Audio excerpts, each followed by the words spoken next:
ഒരു വിവാദം നടക്കുകയാണല്ലോ. മലയാളത്തിലെ പുതിയ ഏറ്റവും ഉപയോഗിക്കപ്പെടുന്ന വാക്കെന്തെന്ന് മാപ്രയാണോ നിർമ്മിതി ബുദ്ധിയാണോ? നിർമ്മിതി ബുദ്ധി നമ്മുടെ ഒരു പുതിയ ഏറ്റവും പ്രചാരമുള്ള വാക്കാണെന്നൊരു സംശയമില്ല. ചിലർ പറയുന്ന നിർമ്മിത ബുദ്ധിയൊന്നും മലയാളത്തിൽ പറയാറില്ല. ഇതാണ് ഇപ്പൊ എല്ലാരും പറയും. ഏതായാലും ഇത്തരത്തിൽ പ്രചാരം നേടത്തക്ക പ്രതീക്ഷകളും ഭയവും എല്ലാം സൃഷ്ടിക്കുന്ന ഒരു പുത്തൻ ഏറ്റവും പുതിയ സാങ്കേതിക വിദ്യയാണ്.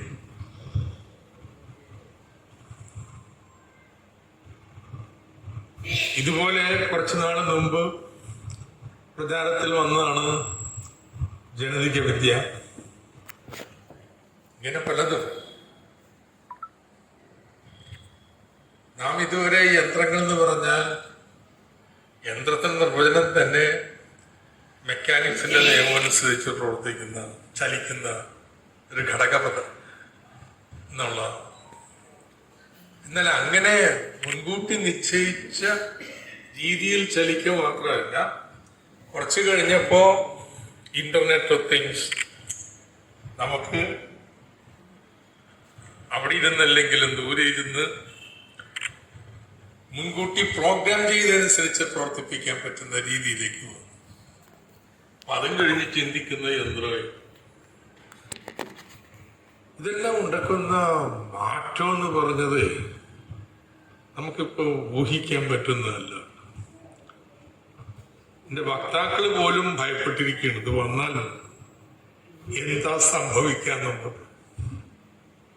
ഇത് മനുഷ്യന്മാര് ചെയ്യണ പണി മുഴുവനും യന്ത്രം ചെയ്യും. ഇനി യന്ത്രം യന്ത്രത്തെ ഉണ്ടാക്കാൻ തുടങ്ങിയാലോ പിന്നെ നമ്മളും ആവശ്യമില്ല. അങ്ങനെ ഒരു ഏർപ്പാടുണ്ട്. ഇപ്പൊ യന്ത്രത്തെ നിർമ്മിത ബുദ്ധിയെ നമ്മൾ ഉണ്ടാക്കിയിട്ട് കൊടുക്കുന്നു, പിന്നെ പോകണം. ഇനി ഈ യന്ത്രം തന്നെ പുതുതായി ചിന്തിക്കുന്ന യന്ത്രത്തെ ഉണ്ടാക്കാൻ തുടങ്ങിയിട്ടുണ്ടെങ്കിലോ അവരുടെ ലോകം വന്നാലോ ഇങ്ങനെയൊക്കെയുള്ള വലിയ പേടിയുണ്ട്.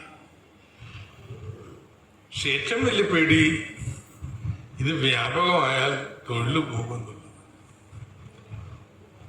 ഇങ്ങനെ ഭയപ്പെട്ട കാര്യം എന്തെന്ന് എനിക്കറിഞ്ഞു കേട്ടോ.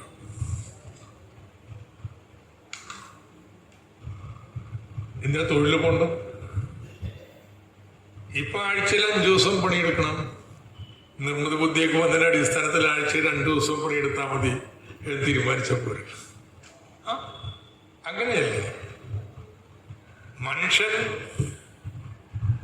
ഗോത്രവർഗങ്ങളില് പെറുക്കിത്തിനിയെ നടന്ന കാലത്ത് പകലന്തിയോളം അധ്വാനിച്ചാലും പെറുക്കിയാനും ജീവിക്കാനുള്ള വകയുണ്ടാക്കാൻ പറ്റില്ല.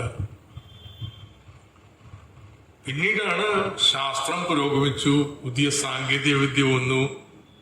അപ്പൊ കുറച്ചു പേർക്ക് പണിയെടുക്കാതെ ജീവിക്കാൻ പറ്റും എന്നുള്ളത് അവർക്കത് ശാസ്ത്രവും കലയും ഒക്കെ അതുമൊക്കെ അവർ നോക്കി. പിന്നീട് ആധുനിക കാലഘട്ടം വന്നപ്പോ 8 മണിക്കൂർ പണി, ഞായറാഴ്ച അവധി. അതുവരെ നെപ്പോളിയന്റെ നിയമമായിരുന്നു. നെപ്പോളിയൻ പറഞ്ഞത് മനുഷ്യന്മാര് 7 ദിവസവും തിന്നണത് കൊണ്ട് 7 ദിവസവും പണിയെടുക്കണം എന്നുള്ളത്. ഇപ്പൊ മാറിയത് ഒരു നൂറ്റാണ്ടിന് മുമ്പാ. ഇതങ്ങനെ ചെയ്താൽ പോരെ?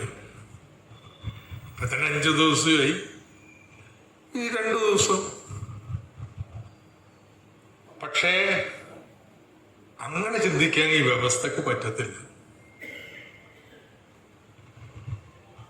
മനുഷ്യന്റെ ഉൽപാദന കഴിവ് നമ്മുടെയൊക്കെ ഊഹത്തിനപ്പുറത്തേക്ക് വർദ്ധിക്കുന്നൊരു കാലം.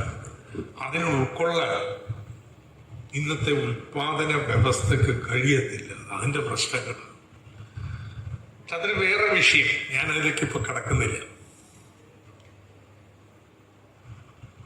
ഞാൻ പറയാൻ ഉദ്ദേശിക്കുന്നത്